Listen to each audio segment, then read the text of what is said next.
I didn't pray, did I? Okay, let's pray real quick. Lord, help us to be ready. Give us the tools we need to get ready. Change our minds from slothfulness to a mind that says, I want to be ready, and I'll do whatever it takes to get ready and stay ready. Think through my mind, speak through my mouth, give me clarity of thought and agility of wit. Allow me to talk in the power of the Holy Ghost. In Jesus' name, amen.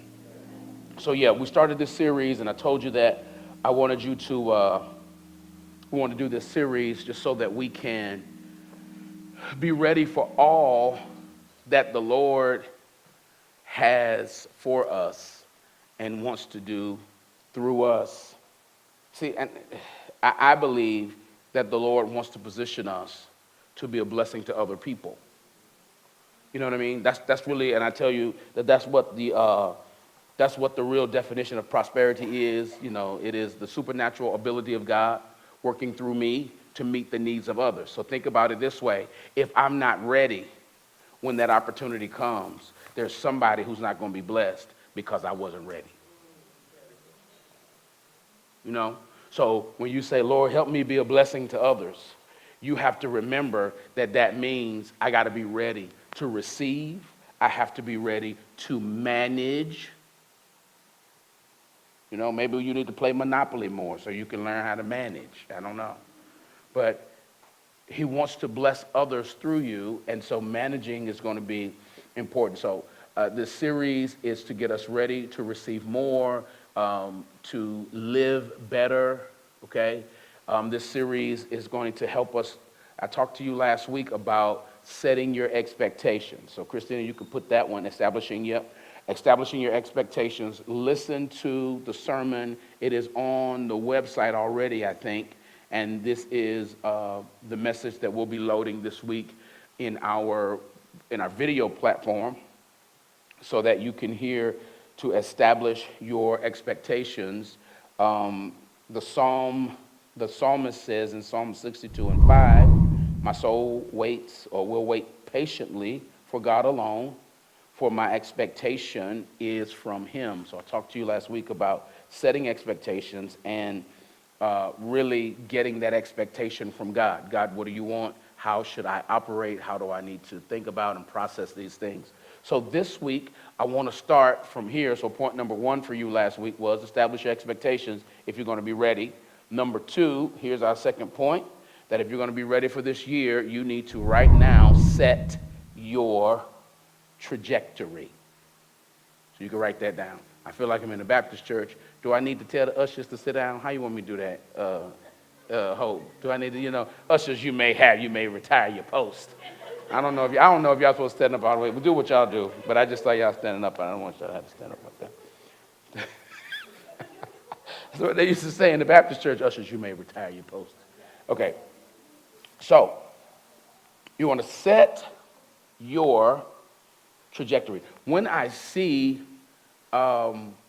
this whole notion of trajectory, I see an archer with the bow and arrow.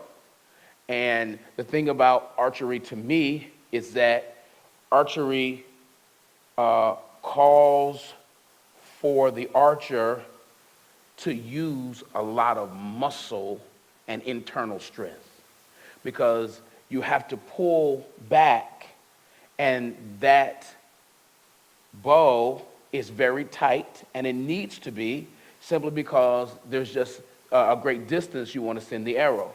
So in holding this, in pulling this, you still have to stabilize your body enough to focus or to aim and to hold steady and let go. So a lot of things happen in this notion of trajectory. So let's talk a little bit about what trajectory is. Trajectory, and you can write this down, is a path or a progression or a line of development.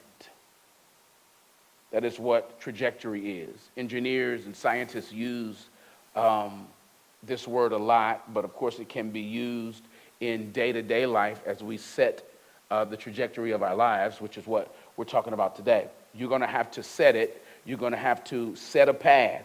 As God gives you as God establishes or helps you establish your expectations, you are going to have to set a trajectory. Nobody gets in a car and says, I want to go to the grocery store, and then just starts driving without understanding the path it's going to take or the direction it's going to take to get to your desired destination.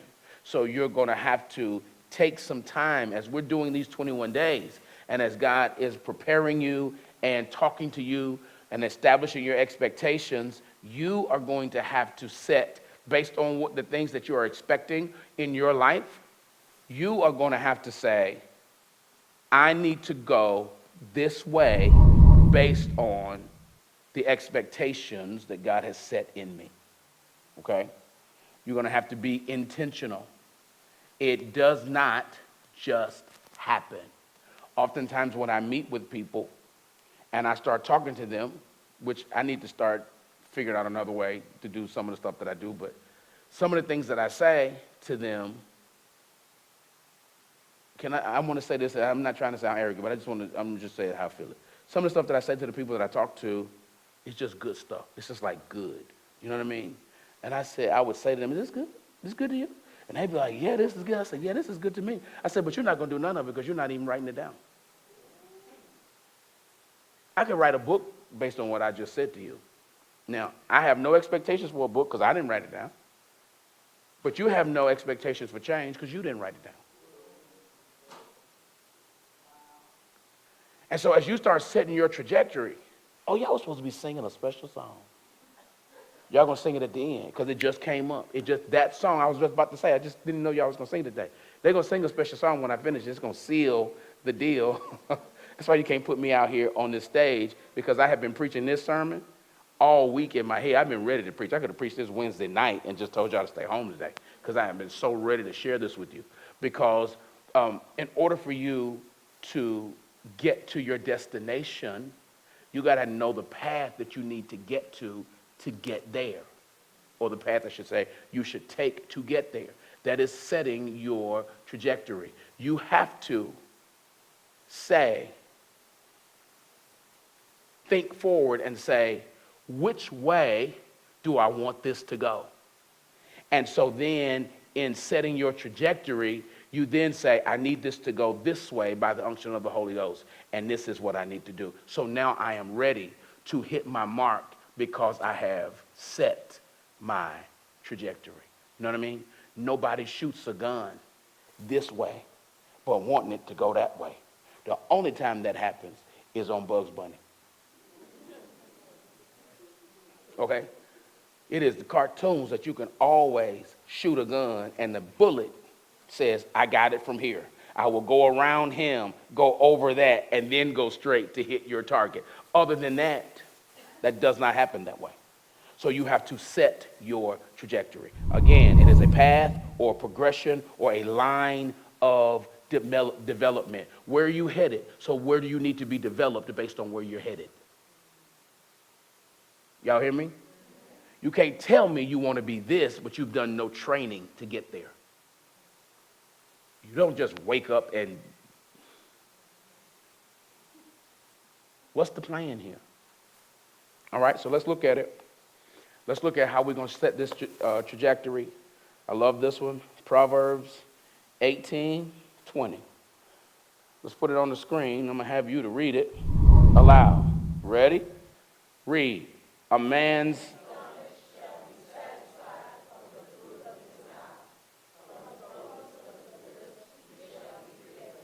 Verse 21 says...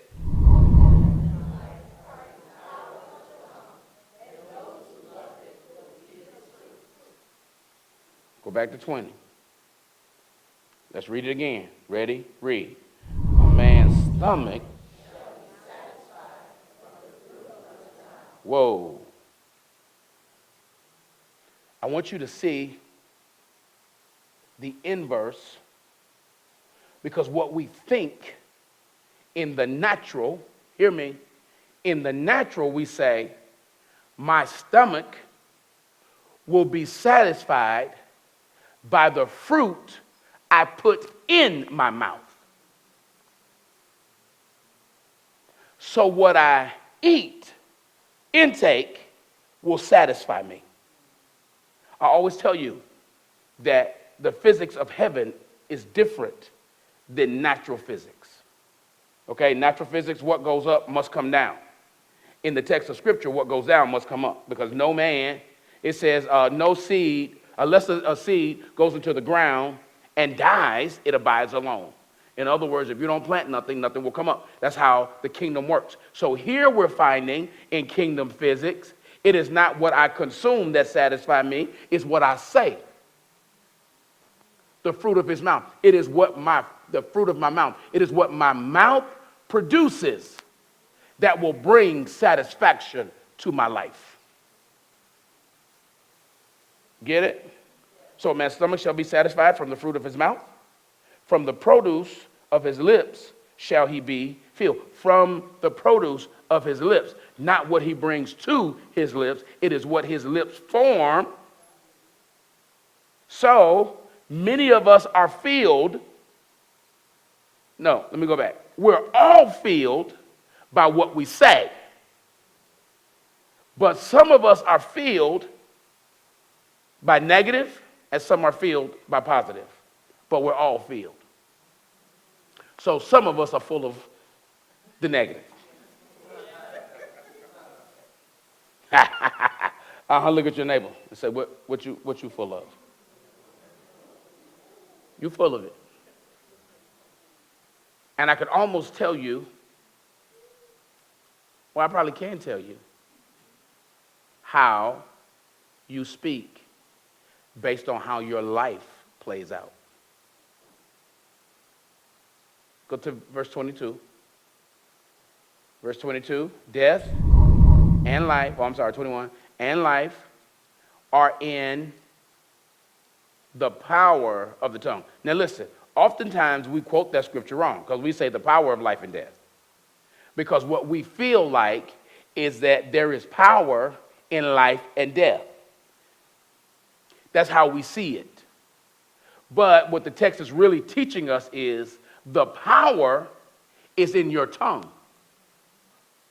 The power is what you say. So if you got death or if you get life, what powers all of that is what you say. Y'all see that? So your mouth is the electric company.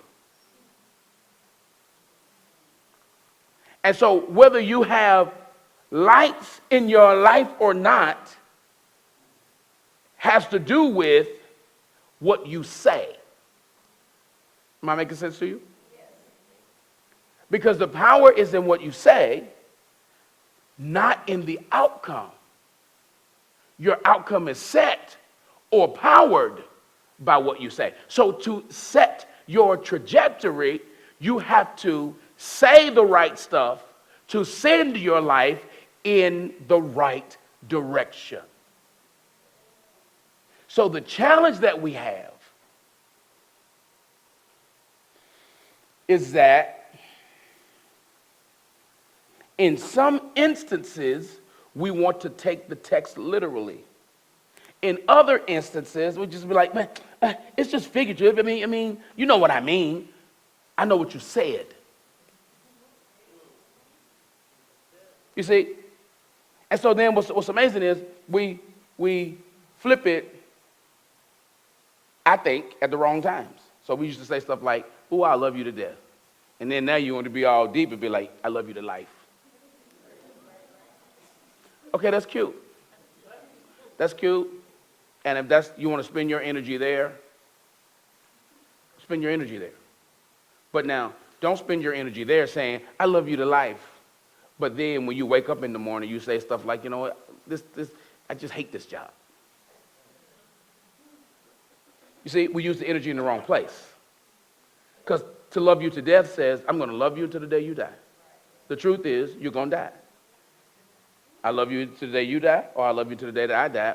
We both going to die, or we're going to be raptured. So what I'm really saying is, I love you to the end. But then we want to be all deep. I love you to life. Okay. How do you use that same flip in other areas? I'm sick of being married to you.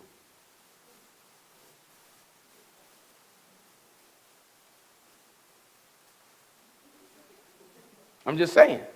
And so you start saying stuff like, every time I come home, I just get this feeling in my stomach. Every time I come home, I just get a headache. Of course, because you're sick of being married to that person. And your stomach is satisfied based on what you say. So why wouldn't you? And then you be telling your friends, it's just time for me to go, man, because every time I get home, I think that's a sign. It ain't a sign of how bad your marriage is. It's a sign of how bad your mouth is. Let's fix your mouth before we try to start fixing other stuff in the house.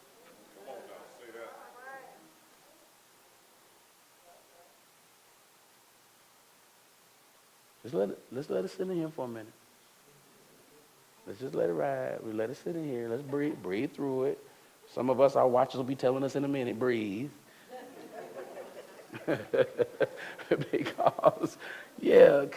because our trajectory is set by what we say. Okay?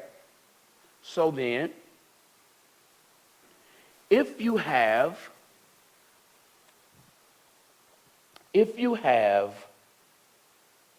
a desired goal in mind, okay, then you're going to have to do the work to get to that goal, right? I will say to you that it starts with how you think. Then it goes to what you say, okay? Because everything is conceived in your mind. That's where sin is conceived. Okay? Now you got to hear this. And this is what James says. James says that sin is conceived with a thought. But then when the thought grows, it grows into an action. See? We ask the Lord to help our minds pull down every imagination and high thing that exalts itself against the knowledge of God, Paul says. So we ask the Lord to help our minds so that the seed of the mind doesn't turn into an action, okay? So you can think a thing that's not right and ask the Lord, let me get that thought under control, okay? It is when we act that becomes the sin. Are y'all with me?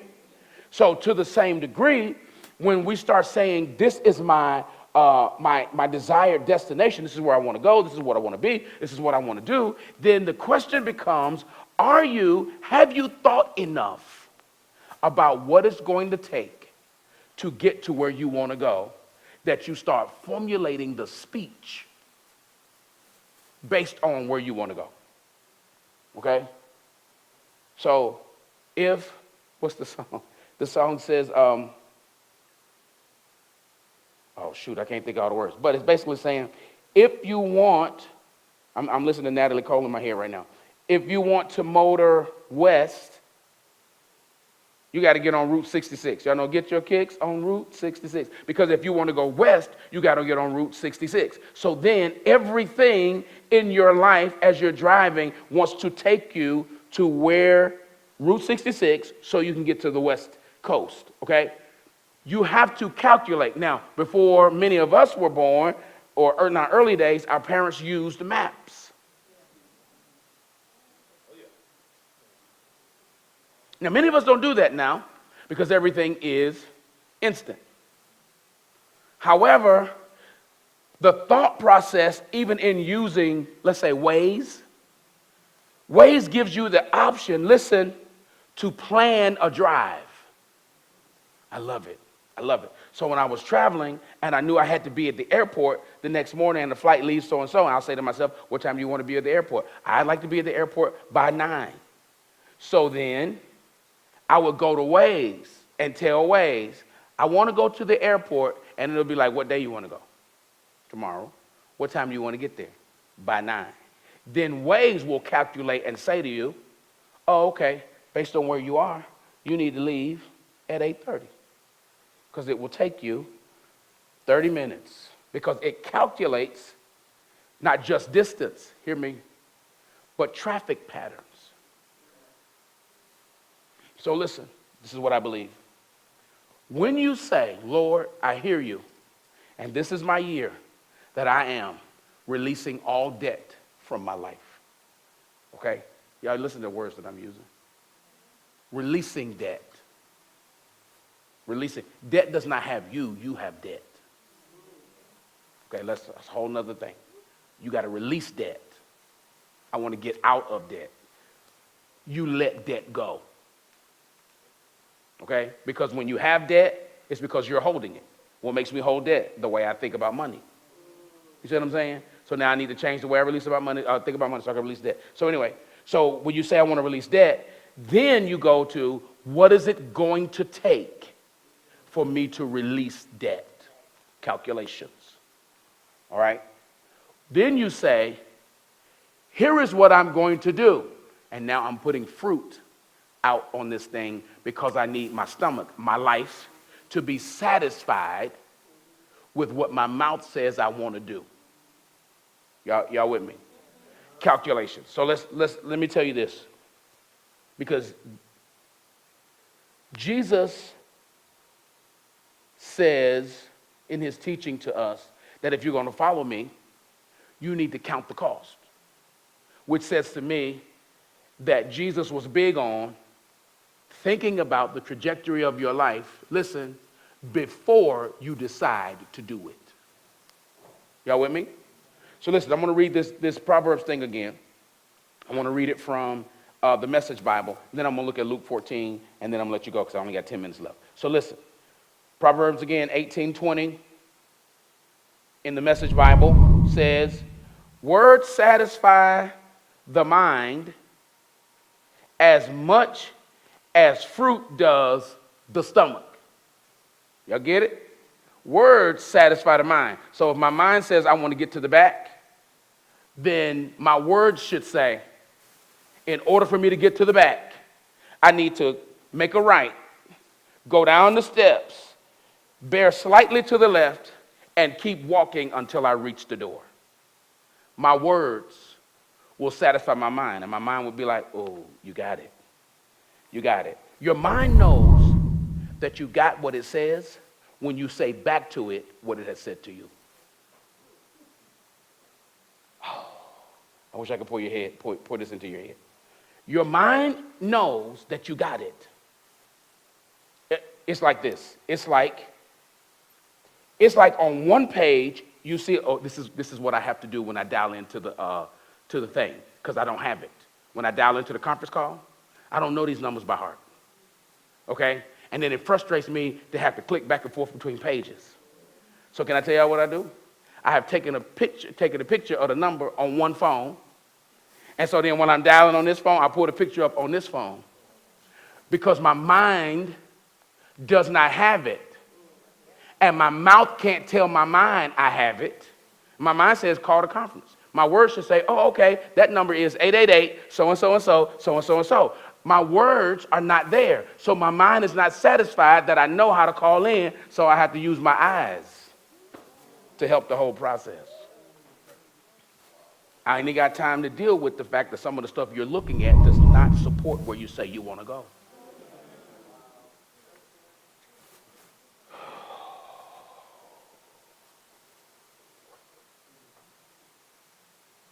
Let it breathe. Let it breathe. You keep looking, you're reading the wrong stuff. You're watching the wrong shows. You're clicking on the wrong stuff.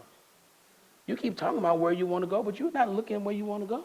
You say you want to be a chef. You're looking at cars. You're not looking at food.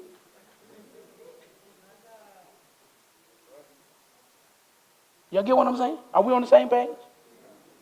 Okay. All right. Words satisfy the mind as much as fruit does the stomach.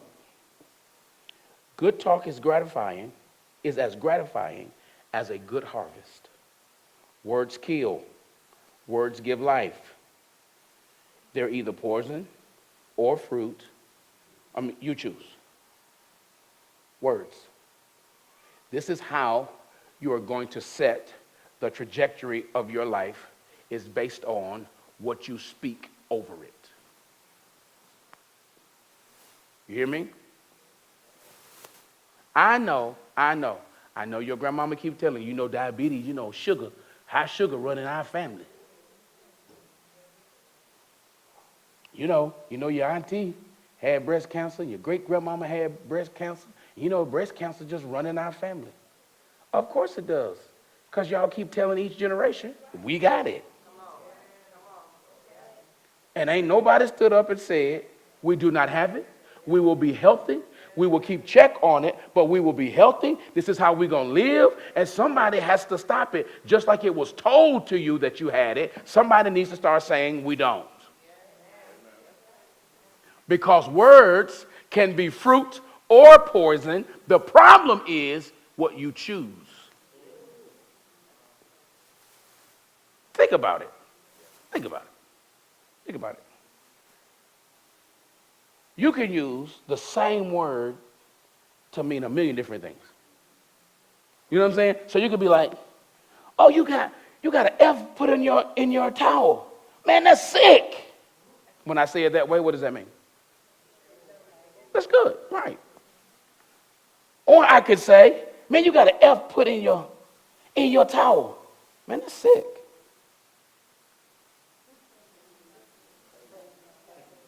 You see what I'm saying? See, that's why you got to be mature to text people too. That's a whole nother conversation of dumb texters. Dumb texters. You got to be wise enough to know when to stop texting and when to make a phone call. You'll ruin your whole relationship over a word that you received. You received it. But then you're going to tell the person on the other end, this is how you meant that. How you know how I meant that? Okay, anyway. So, you have to choose your words, okay? In choosing your words, you have to count the cost. You have to be intentional on what you say. You need to be intentional on your inflections, okay? So here's what I know Jesus, this is important to Jesus, so this is what he said. Go to Luke 14. So now a great multitude went with him, Jesus, and he turned aside and said to them, watch this, if anyone comes to me and does not hate his father and mother, wife and children, brothers and sisters, yes, his own life, also he cannot be my disciple. Keep going. And whoever does not bear his cross and come after me cannot be my disciple. For which of you, intending to build a tower, does not sit down first and count the cost, whether he has enough to finish it? Lest, after he has laid the foundation, he is not able to finish, and all who see it begin to mock him, saying, this man began to build and was not able to finish. Or what king, going to make war against another king, does not sit down first to consider whether he is able with 10,000 to meet him who comes against him with 20,000? Or else, while the other is still a great way off, he sends a delegation and asks the conditions of peace. So likewise, whoever does not forsake all that he has cannot become my disciple. Now watch this. Here is a quick lesson on reading the Bible, not for what it says. You read the Bible for what it means. Okay? That's why you got to come to the reload, because we talk about this kind of stuff on the reload. This text just says, in the beginning, this is not what I'm about to get to, but I want you to have this understanding about reading the Bible, that the text started out by saying, if you're going to come after me, you got to hate everybody. Okay? So Some people take that literally and say like, oh, I hate my wife, I hate my mom, I hate all y'all. Screw y'all, I'm done. I'm going to follow Jesus. That's not what Jesus is saying, okay? What Jesus is saying here is, if you are going to decide to set your trajectory on me, he says you have to, number one, calculate your parameters. Number two, you have to set boundaries. Hear me. If you're going to be ready this year to receive everything that Christ has for you, you need to calculate your parameters. Jesus says, if you're going to come with me, you got to be willing to live a sacrificial life. You got to be willing to put me first and everything else behind me. You hear that? In other words, he's saying, set the boundaries, and I want you to know ahead of time, this is what it's going to be, this is what it's going to call for, and this is what it's going to take for you to follow me. So here's what Jesus is really saying. If you want to follow me, I want you to be ready to follow me. At the beginning of the text, he says there was a whole bunch of people behind him. And he pulls over on the side of the road and has a meeting. He says, okay, y'all, listen. If y'all want to roll with me, you got to be willing to put me first. And he says, I'll give you an example, because I want you to think about this before you make this decision. What do you mean, Jesus? I mean this. If you're going to build a building, surely you're going to sit down and think about it before you start building it. Right? That's what he said. He said, because if you start building and run out of money, people are going to laugh at you. I'm just giving y'all the Tim version of Jesus, okay? So he says, and if you're trying to go fight somebody and they rolling 20 deep and you only rolling 10 deep, look to me like you're going to have a strategy as to use your 10 so you can win against the 20. Other than that, you're going to be stopping in the middle and be like, hold up, I was just playing. This is what Jesus said. I was just playing. We boys, right? Okay? So in other words, Jesus is saying, if you are going to follow me, set your trajectory. How do I do that, Jesus? By considering and making sure you calculate parameters. If I'm going to be debt-free, I cannot do this. You see what I'm saying? That's setting parameters. If I'm going to be debt-free, I cannot spend this. Setting boundaries. And so if you're going to be ready for all that God has for you this year, you're going to have to calculate your parameters and set your boundaries. Is this working for somebody? Y'all better get this, because let me tell you something. The next time you hear this, it's going to have a $299 price tag on it if you want to get in. Y'all think I'm playing? I'm not playing. Because the stuff that I give y'all for free on Sundays, going to be a workshop somewhere with Les Brown opening for me. I'll be telling Les you ain't got for 15 minutes, I don't go over my time. I'm just telling you, because I do believe that the things that God gives us, these are the things. When I say us, I mean the stuff that he places in your heart. That's the stuff that he says, I want you to use that to move forward in life. You're asking me for certain things, and I'm telling you yes, because I'm giving you what you need to do with. Quit asking the Lord to give you stuff that you don't want to work for. I'm amazed at that. Lord, I want this, and I'm going to be this, and I'm just believing this. And I'm asking you, okay, great. We're believing all of that. I'm with you. I'm going to touch and agree. Now tell me, what you doing to move that way? I'm just waiting on God. What? Oh, you waiting on God? Psst. God's waiting on you. He's giving you. People keep telling you, hey, I want to work with you. People keep telling you, I think that's a great idea. Call me. But you don't get up early enough to call nobody. You get out of bed at 1 o'clock. Let me tell you something. People that live on the status where you live, where you want to live, rather, by 1 o'clock, they about finished their day. You're not ready. You're not ready. Movers and shakers wake up at 4:30 in the morning, don't they, Lois? You know I was coming there, right?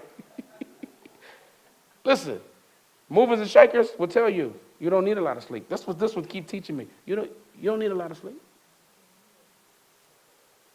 think that's the devil. I feel like she's cussing at me when she said it. Stop cussing at me. You don't need a lot of. But listen, but again, this is from language. This is language from a person who told me some years ago I fired my corporate job because there was some other stuff in life I wanted to do. Most of us say, I hope I don't get fired because there's some other stuff in life I need to do, but really, if I lose my job, I won't be able to do it. And you're not ready to live what you keep saying is your best life. I'm living my best life. I will say to you, most of the time, you're lying to yourself. Because you're not ready to live your best life. You're not ready. Your habits don't promote you living your best life. Your reading doesn't promote you living your best life. What you talking about, Pastor? I don't be reading nothing. You're reading. You're reading, yes. I'm not reading anything right now. I know.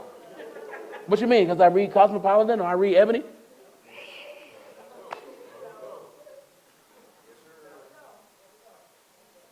If all you read is couched in an article, I don't know that you can get it all in a little article.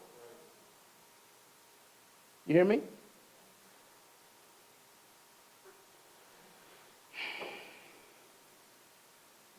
You got to establish your expectations. Now listen, I do want you to go back and listen to sermon number 1. I listened to it yesterday. This is what's so funny to me. I laugh at my jokes. Like, I listen to this, when I listen to sermons, I listen to me as if it's not me. You know what I'm saying? So yesterday when I was driving and listening to the sermon from last week, I said, ooh. You know what I said to myself? Tim, you need to do better. But they're like, what? Yeah, based on what the preacher was saying to me. Even though I was a preacher, I said, oh yeah, you need to fix that, Tim. It's like I was preaching to me. You understand what I'm saying? Because, number one, I believe that what I say is from God. Okay? Let me go on and tell y'all. Let me just tell you. Let me just go on and tell y'all the truth about preachers. When God is using the preacher, God is talking to you. This stuff be fresh from the throne room. And so while I'm saying some stuff, I be thinking to myself, ooh, Tim, you need to fix that. I'm preaching to myself while I'm preaching to you. Okay? Because if you feel like the people who preach to you are perfect, you're wrong. Because today I'm talking to you about saying the right stuff. Monday is the most depressing day for most pastors. So I'll have to come back and listen to this just so I won't quit y'all tomorrow morning. Sending out emails. Pastor has broken up with Christ in the church. I can't do this no more.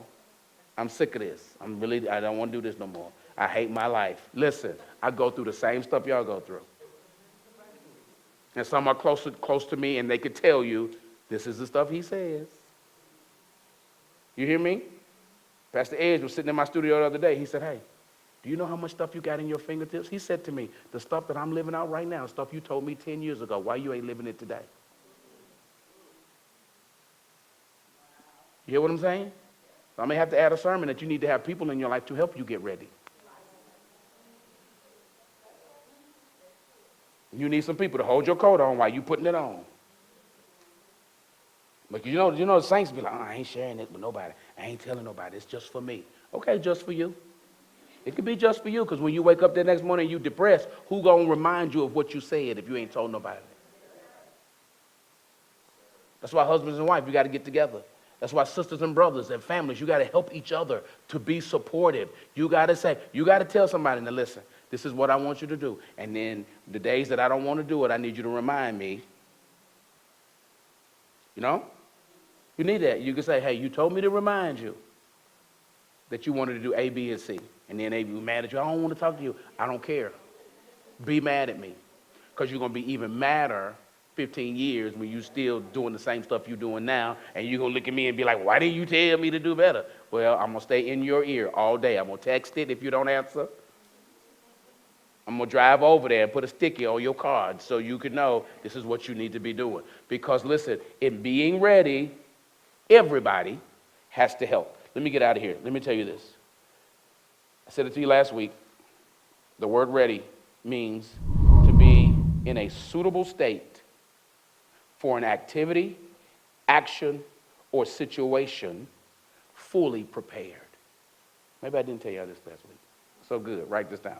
Ready means in a suitable state for an activity, a suitable state for an activity, a suitable state for an activity. Listen, don't tell me that you're about to go run a mile and you got on jeans.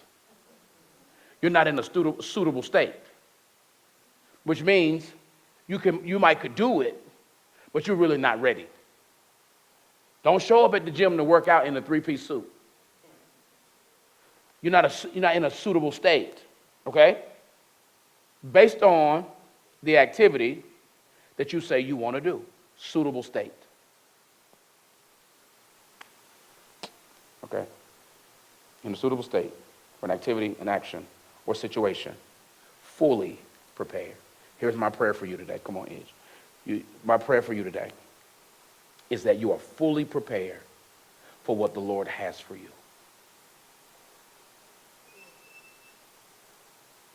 You know, they say all the time that states have money that people have never claimed.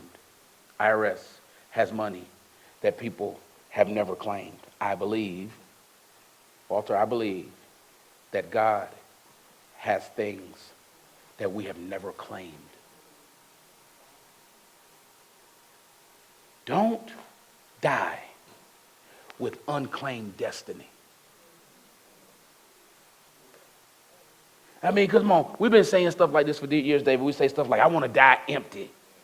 I don't want to go to the grave because the grave is the richest place. Well, let me tell you what I really believe. I believe that the grave could also be the emptiest place because there's so many people who died and never really tapped into what God has for them. And so God is like, before you were born, I had all this for you. But you never lined yourself up. All right, I'm finished. Start playing.